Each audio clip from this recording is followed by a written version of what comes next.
자, 주 예수님의 말씀입니다. 너희 원수를 사랑하고 너희를 미워하는 자를 선대하라 하셨습니다. 자, 우리 주님이 하신 말씀은요, 우리가 단순하게 듣고 따름이 옳습니다. 그리고 그게 우리 믿음의 삶의 복입니다. 그런데 우리가 이 말씀을 지금 매우 복잡하게 생각하고 살피고 있습니다. 자, 먼저는 원수 관계를 만드는 원한이라는 감정에 대해서 생각했어요. 어떻게 정리했습니까? 원한이 정당하다는 쪽으로 무게를 실었습니다. 내가 입은 상처나 손해를 보상받고 회복해야 하나 그렇지 못해서 쌓인 원한이란 말이죠. 그래서 당연히 풀어야 하는 것이 원한이고 이 부분을 무시해서는 안 된다는 것입니다. 복수라고 하는 것도 참 다루기 어려운 주제인데요. 성경이 동해복수법, 눈에는 눈, 이에는 이라는 그 동해복수법을 규정하는 것에서 이 복수의 정당성이 전제된다고 했습니다. 그러니까 악을 징벌하고 처벌하는 이 정의의 측면, 이 부분은 절대 우리가 무시하거나 배제해서는 안 됩니다. 그러나 우리가 또 무엇을 생각했습니까? 받은 만큼 갚아주는 그 복수가 온전한 회복을 가져오느냐, 내 마음에, 내 육체에, 내 삶에 제대로 된 회복을 가져오느냐 할 때 또 그런 건 아니라고 했습니다. 보복이 개인의 삶의 평화와 행복을 보장하는 게 아닙니다. 그리고 또한 복수가 이 세상에도 정의를 가져온다고 말하기 쉽지 않습니다. 물론 죄에 대한 징벌 없이 정의를 지킨다고 하는 건 굉장히 어려워요. 그래서 찾기 어려운 답을 우리가 찾기 위한 고민을 반복하게 됩니다. 자, 일단은 우리가 정리해야 됩니다. 원한은 풀어야 하는 것이고요. 해를 가한 사람이 그 죄값을 받는 정의의 실현 역시도 놓쳐서는 안 되는 부분입니다. 그런데 성경은 또 다른 길을 하나 제시한다고 했죠. 어떤 길입니까? 믿음의 길이에요. 자, 원수를 갚지 말고 원한의 문제를 하나님 앞에 가져오라고 권고합니다. 원수 갚는 것이 내 일이라고, 하나님께서 당신의 일이라고 말씀하세요. 그러니까 원한 품는 것을 비난하거나 복수심을 정죄하지 않습니다. 다만 그 문제를 하나님께 가져오고 하나님 당신께 맡기라고 말씀하십니다. 그러니까 하나님이 사람의 원한을 아세요. 그리고 사람끼리의 원한의 문제지만 하나님이 개입하십니다. 당신의 주권으로 원수를 갚아주시고요, 또한 정의를 세우신다고 말씀하세요. 그래서 하나님께 대한 믿음을, 하나님께 의탁하는 믿음을 요청하는 것입니다. 그래요? 그래서 우리가 그렇게 말씀을 받아들이고 그런다고 합시다. 온 세상의 주권자이신 하나님을 믿으니까요. 그래서 그분께서 원한 풀어주시도록 하나님께 기도하겠습니다. 친히 원수를 갚지 않고 복수의 문제도 하나님께 맡기도록 하겠습니다. 원한이 가득한 마음, 미움과 분노도 하나님 앞에 내려놓겠습니다. 그렇게는 해보겠습니다. 이렇게 마음을 가져요. 그런데 예수님이 하신 말씀은 그 이상이란 말이에요. 뭐라고 하셔요? 원수를 사랑하라고 하세요. 사랑하라고 하십니다. 이거는 미워하지 않는 것, 복수를 갚지 않는 것하고는 또 다른 차원의 문제란 말이에요.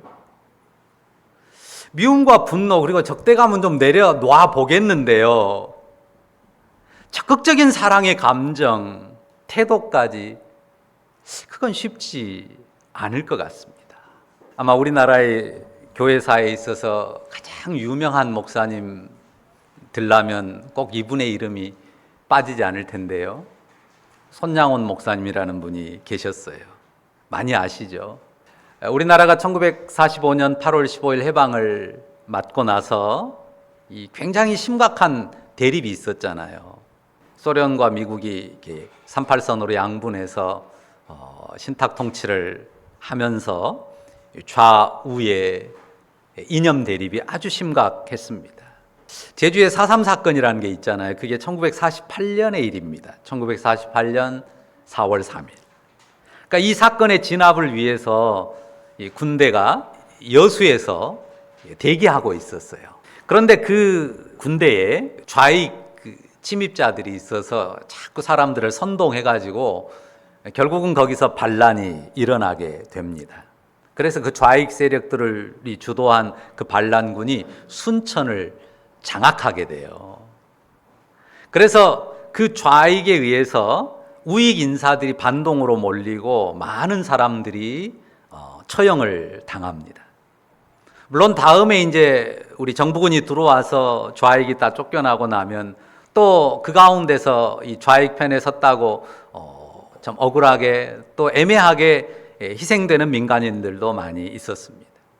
당시에 손양원 목사님의 아들이 2명이 있었어요. 이제 그때는 6년제 중학교인데 나이가 많아요. 8.15 해방 전후로 복잡한 상황이어서 동인이라는 아들이 24살이고 동신이라는 아들이 19살인데 이제 그러니까 고3 정도 좀 뒤늦게 그렇게 학교를 다니고 있었고 동생은 좀 더 미치고 그랬는데요. 우익 활동을 했다는 그런 명목으로 이 좌익들에게 사로잡혀 가지고 총살을 당한 일이 있었습니다. 이 둘의 죽음을 주도한 사람이 있었어요. 그리고 그는 사건 후에 붙잡혀 가지고 처형을 당하게 됐습니다. 그런데 손양원 목사님이 자기 아들들을 죽게 한 그 이름이 안재선인데요. 그 사람을 살려달라고 구명운동을 합니다. 그리고 그게 받아들여져서 결국은 처벌을 면하게 됐는데요. 어떤 마음이었는지 손양원 목사님은 그 사람을 자기 양아들로 삼겠다고 결심을 하고 양아들로 삼습니다. 손양원 목사님은 이제 6.25 전쟁 때 이제 순교해요. 애양원이라는 데가 있잖아요. 여수 쪽 그 중간에. 그 나환자들 몸이 불편해서 도망하지 못하는 그들을 놔두고 내가 피난 갈 수 없다라고 함께 지키다가 공산군에게 결국은 잡히고 또 옥에 갇혔다가 총살당해 순교합니다. 손양호 목사님은 이 말씀, 원수를 사랑하라는 예수님의 말씀을 자기의 온 마음과 몸으로 삶으로 실천한 분으로 기억이 됩니다. 물론 참 많은 생각을 하게 돼요. 그 과정이 쉽진 않습니다. 손양원 목사님은 그런 마음을 갖고 또 그렇게 결단하고 행하기로 했을 수 있어요. 그 사모님은요, 그 부인은 어떻습니까? 내 친아들 둘을 죽인 그 원수를 내 집에서 아들로 데리고 산다는 게 가능한 일이에요. 쉬운 일이에요. 그리고 그 여동생 15살이었는데 당시에 오빠들의 그 참혹한 죽음에 대해서 알잖아요. 아들을 죽인 원수를, 오빠를 죽인 원수를 집에 가족으로 들이다니요. 근데 이 손 목사님의 뜻이 워낙 확고하니까요. 그 부인도 딸도 아버지의 뜻을 받아들였습니다. 물론 쉽진 않았지만요. 평생의 무거운 짐이었어요. 자, 여러분이라면 어떻게 하시겠습니까? 내가 그런 상황이었다. 내가 손 목사님은 아니고 그 부인의 자리였다. 그 동생의 자리였다면 여러분 마음은 어땠겠습니까? 자, 이 원수 관계, 이 원한의 문제, 복수의 문제가 이 세상에 어쩌다 한번 간혹 있습니까? 아니잖아요. 세상에 차고 넘치는 것이 이 원수 관계, 원한 또 복수의 문제입니다. 자, 지금 벌써 5년째 접어들고 있는 우크라이나와 러시아 사이도 우크라이나 사람들은 얼마나 원한이 넘치겠어요. 그 복수심으로 차고 넘치겠습니까? 또 이란도 보십시오. 미국에 의해서 일방적으로 두들겨 맞고 온갖 폭탄들이 쏟아지고 그러잖아요. 그 복수심이 얼마나 크겠습니까? 이스라엘과 이란 사이도 그렇고 팔레스타인과 이스라엘 사이도 마찬가지입니다. 자, 서두에 말씀드린 것처럼 주님의 말씀 단순하게 우리가 믿고 따르는 것이 옳고 그게 복이에요. 원수를 사랑하라 하셨으면 단순하게 손양호 목사님처럼 난 원수를 사랑하겠어. 그렇게 따르면 그게 옳고 또 복이 되기도 합니다. 그런데 그게 쉽지가 않습니다. 아까 손양호 목사님 부인 이름이 정양순 사모님이고요. 딸은 손봉희예요. 나중에 이제 선동이 권사님이신데요. 남편이 아빠가 주의 말씀을 따르겠다는 의지를 굽히지 않는단 말이에요. 반대하면서 통곡했습니다, 그 어머니는. 그러나 결국은 그 뜻을 받아들여요. 그 이후의 과정이 어땠을까 굉장히 궁금합니다. 과연 그 아들로 입양된 그 사람은 어떻게 됐을까? 그 이후에 그 가족의 삶은 어떻게 됐을까? 이 시간에 다 말하면 너무 기니까 그와 관련된 영상들을 찾아가지고 제가 우리 온라인 톡방에 나중에 올려드리겠습니다. 참고하시면 그 후에 어떻게 됐는지 후의 이야기를 여러분이 알 수 있어요. 자, 어떻든 여러분이 충분히 상상할 수 있어요. 그 딸 손동희 얼마나 예민한 시절이에요. 15살 때 두 오빠의 참혹한 죽음을 봤단 말이에요. 그리고 아빠의 어떤 이야기를 뭐 경찰서로 여기저기로 다 가지고 왔다 갔다 했던 일을 다 이 손동희 권사님이 어렸을 때 다 했어요. 그 손동희 권사님이 이렇게 나중에 고백을 남겼어요. 아버지의 용서는 위대했지만 남겨진 가족들에게 그 용서는 세상에서 가장 무거운 십자가였다. 그렇게 고백했습니다. 다툼과 전쟁이 그리고 이념으로 인한 갈등이 수없이 많은 원수 관계를 이 세상에 만들어 놓습니다. 그리고 원한과 복수가 그치지 않는 세상을 만듭니다. 그리고 이 원수 관계는요, 사실 우리 삶 매우 가까이에 존재합니다. 차라리 멀리 있는 남이 원수면요, 잊고 살 수 있습니다. 그런데 원수가 끊어내기 어려운 아주 가까운 데 존재하는 게 우리를 더 힘들게 해요. 제가 한 사람을 더 오늘은 소개하려고 합니다. 이름이 고모예요. 여잔데요. 영어식으로 고모예요. 한글로 하면요, 고멜이에요. 고멜을 아시죠? 성경에 나오는 인물입니다. 금방 떠올리면서 그 스토리를 기억하는 분들이 있을 겁니다. 매우 현숙하고 아름다운 여인이었습니까? 아니죠. 얼굴은 이뻤을지 모르겠어요. 이뻤을 것 같아요. 음란한 여인으로 알려져 있습니다. 이 여자와 선지자 호세아라는 분이 결혼을 해요. 그가 선지자인데요. 이 고멜이라는 여자하고 결혼해서 이 고멜이 아이를 낳습니다. 첫 아이가 이름이 이스르엘이에요. 하나님이 흩으신다는 뜻의 이스르엘인데요. 그리고 나서 둘째는 딸을 낳아요. 근데 아이가 들어설 때가 아니에요. 근데 배가 불러서 애를 낳았어요. 분명히 내 애일 수가 없어요, 호세아가 볼 때. 그래서 그 딸의 이름을 호세아가 지어요. 뭐라고 짓냐면요, 로루하마, 사랑을 받지 못한 자라는 뜻이에요. 왜? 내 씨가 아닌 딸이에요. 나를 하나도 안 닮았어요. 눈옴씨를 받아가지고 낳는지 모르겠어요. 그러니까 내가 도저히 사랑 못해. 로루하마라고 이름을 지었어요. 근데요, 이 고멜이 또 임신해서 아이를 낳았어요. 이 애는 아들인데 이 애도 누신지를 모르겠어요. 호세아를 하나도 안 닮았어요. 그리고 호세아 씨가 일 수 없는 때 아이를 낳았어요. 그래서 이 아이에게도 호세아가 이름을 줍니다. 로암미라고 붙여요. 내 백성이 아니야 라고 하는 뜻입니다. 내 씨가 아니라고 이름에다 아주 그냥 박아놓는 거죠. 도발적인 이름을 붙였습니다. 이 고멜이라는 여자는 아주 음란하고 방탕한 여자였어요. 그런데 호세아는 그런 남의 씨를 둘이나 나눈 이 여자를 데리고 자기 아내로 데리고 살았습니다. 원수가 집안에 있어요. 하나님께서 이런 여자와 결혼하라고 하셔서 함께 사는데요, 이게 원수죠. 호세아니까, 그래도 선지자니까 그 마음에 괘씸한 마음, 미운 마음이 하나도 안 들고 하나님 마음, 그 하나님의 너그럽고 넉넉한 마음으로 충만했을까요? 아니죠. 그랬으면 로루하마라고, 로암미라고, 사랑받지 못할 자야, 내 백성이 아니야, 그 이름을 지어줬겠습니까? 호세아가 용서하고 사랑으로 품고 사는데요. 그런데 이 여자가 또 집을 나서서 음행하고 나돌아다니다가요, 결국은 종으로까지 팔려버리고 맙니다. 근데 하나님께서 호세아에게 말하죠. 그 여자를 다시 사랑하고 되찾아와라.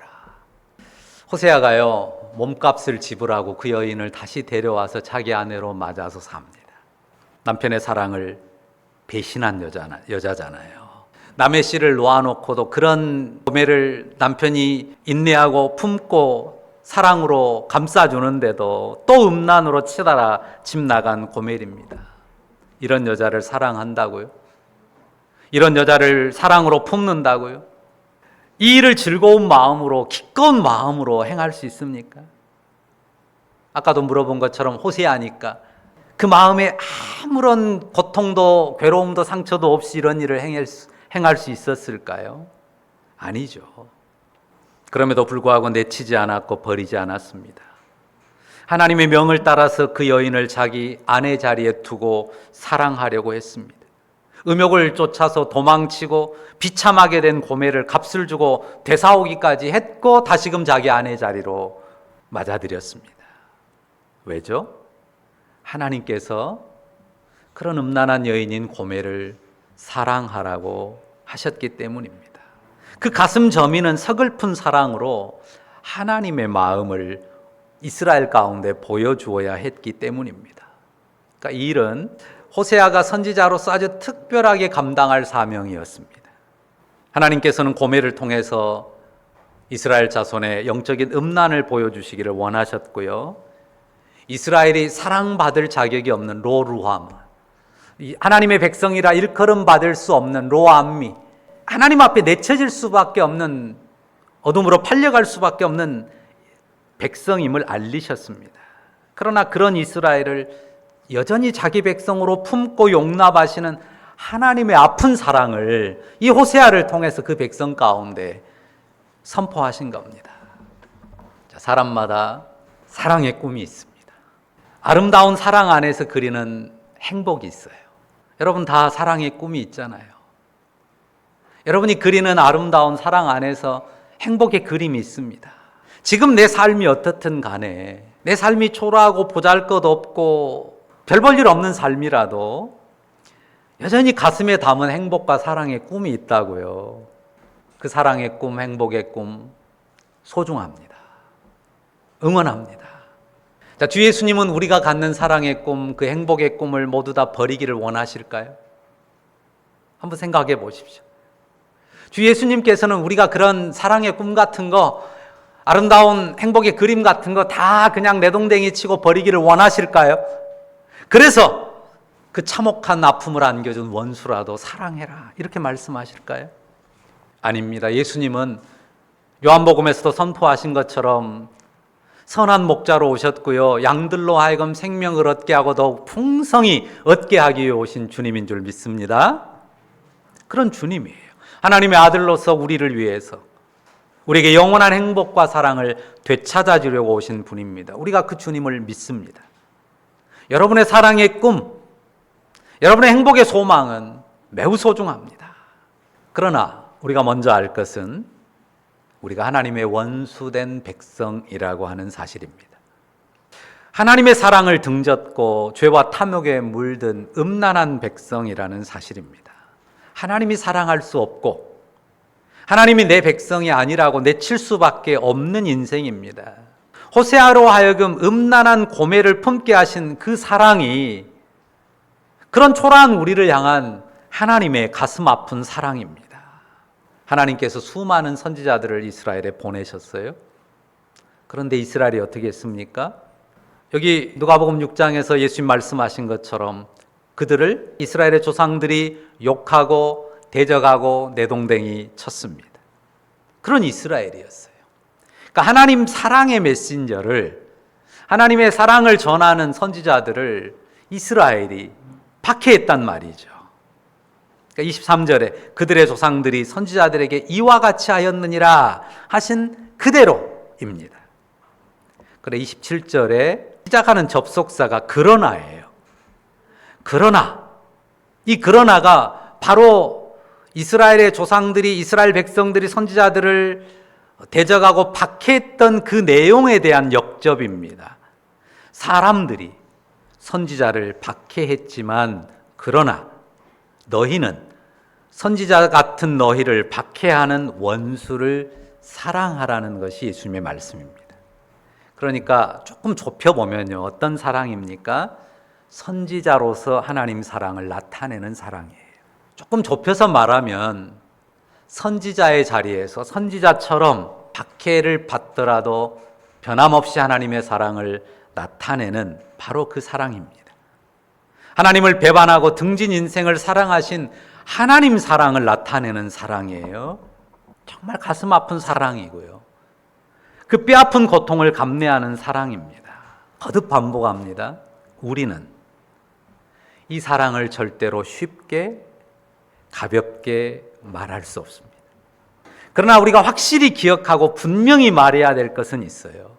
하나님께서 당신에게 원수가 되었던 죄인들을 그렇게 사랑하신다는 사실이에요.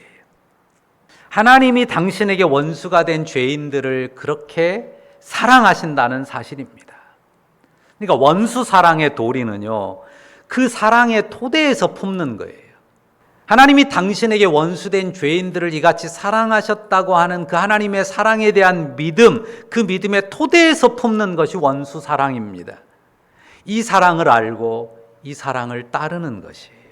사람이 이루기 어려운 굉장히 어려운 높은 차원의 율법으로서 원수 사랑의 계명을 주신 게 아닙니다. 무거운 멍에의 율법으로 내 어깨 위에, 이 무거운 멍에의 율법으로 다른 사람 어깨 위에 얹어놓지 않도록 조심해야 됩니다. 그러니까 원수 사랑이 여러분 어깨에 무거운 멍에의 짐이 되고 있다면 일단 내려놓으세요. 여러분이 질 게 아닙니다. 율법으로 질 게 아니에요. 또 그것을 그 무거운 멍에로 다른 사람 어깨에 올려놓으려고 한다면 절대 그래서도 안 됩니다. 올려놓으려고 하지 마세요. 그가 질 멍에가 아닙니다. 오직 하나님의 사랑을 알고 그 사랑을 따르는 것 때문에 그 영혼에 따뜻한 감동으로 품는 말씀이어야 합니다. 자, 우리가 하나님의 사랑 안에서 이 말씀을 받더라도요, 거듭 우리가 확인했던 사실을 기억해야 돼요. 쉽지 않은 과정이에요. 쉽지 않은 과정입니다. 그래, 내가 하나님을 믿으니까, 하나님 사랑을 믿으니까, 그래, 나도 원수를, 지독한 원수지만, 용납 안 되는 원수지만 사랑하겠어 결단하면요, 그 뒤로 미움의 감정, 분노의 감정이 싹 사라집니까? 아닙니다. 손동희 권사님이 평생의 십자가였다고 말한 것처럼 쉽지 않은 과정이에요. 원수된 죄인을 용납하시는 하나님의 사랑을 영혼에 품는 사랑이 내 마음을 놓고 내 삶을 놓고 평생 버리는 씨름이에요. 절대 쉬운 과정이 아닙니다. 그래서 다시 말씀드립니다. 우리에게 필요한 건 뭐라고요? 그 과정을 묵묵히 지켜봐 주는 거예요. 그 과정을 주님 앞에서 홀로 믿음의 씨름을 하도록 묵묵히 지켜봐 주는 것이고요. 안쓰럽게 여기고 보듬어 주는 가슴 따뜻함이라고 했습니다. 꺾어야 될 게 있어요. 비난과 정죄의 말로 자꾸 이렇게 쏘아지는 이 화살, 꺾고 또 꺾고 꺾기를 반복해야 합니다. 하나님의 사랑을 믿고 그 사랑에 의탁하는 것 때문에 하나님의 원수였던 인생을 깊이 사랑하신 그 하나님의 아픈 사랑을 내 영혼에 담은 것 때문에요, 그 소중한 씨름을 포기하지 않는 여러분들이기를 바랍니다. 그러면서도 다시 말씀드립니다. 여러분의 아름다운 행복의 꿈, 사랑의 꿈을 오롯이 여러분의 삶에 담아가기를 바라요. 그거를 여러분이 포기한다면 그건 정말 무거운 율법의 멍에로만 남는 거예요. 여러분의 사랑의 꿈, 여러분의 행복의 아름다운 그림 포기하지 마세요. 그러면서 또한 동시에 죄인을 사랑하고 원수를 사랑하신 우리 하나님이 그 가슴 아픈 뼈아픈 사랑으로 우리에게 말씀하신 원수 사랑의 가치도 또한 접지 마시고 평생의 과정으로서 믿음의 씨름을 이어가는 것 때문에, 그 믿음의 길로 행하는 것 때문에 여러분이 이 세상 가운데 축복의 통로가 되시기를 간절히 바라고 축원합니다. 기도하십시다. 주님, 우리가 들을 수 없는 말씀, 우리가 감당할 수 없는 말씀을 받습니다. 우리 마음에 사무친 원한, 우리 마음에 들끓는 미움과 복수심, 어떡합니까? 그런 마음이 있는데 어떻게 우리가 원수를 사랑합니까? 하나님, 우리가 먼저 하나님의 우리를 향한 원수를 향한, 원수였던 죄인들을 향한 그 가슴 아픈 뼈 아픈 사랑을 절절히 느끼고 깨달아 알 수 있게 하여 주옵소서. 그 사랑의 감동이 우리를 붙들 때에 우리가 포기하지 않고 우리 주님의 길, 원수 사랑의 좁은 길도 따라가기를 원합니다. 우리의 힘으로 어려운 그 길이지만 우리가 접지 않겠습니다. 또한 우리가 정말 주님이 우리에게 주시는 생명, 더욱 풍성한 생명을 위해서, 그 사랑과 행복의 꿈을 위해서 또한 우리가 믿음의 씨름을 변함없이 이어가기를 원합니다. 절대 율법의 멍에로 하지 않게 하시고 우리 주님의 우리 영혼을 녹이는 그 따뜻한 사랑의 감동으로 평생의 씨름 서로 격려하면서 이어가는 우리의 람 지체들, 성도들 다 되게 하옵소서. 예수님의 이름으로 기도합니다. 아멘.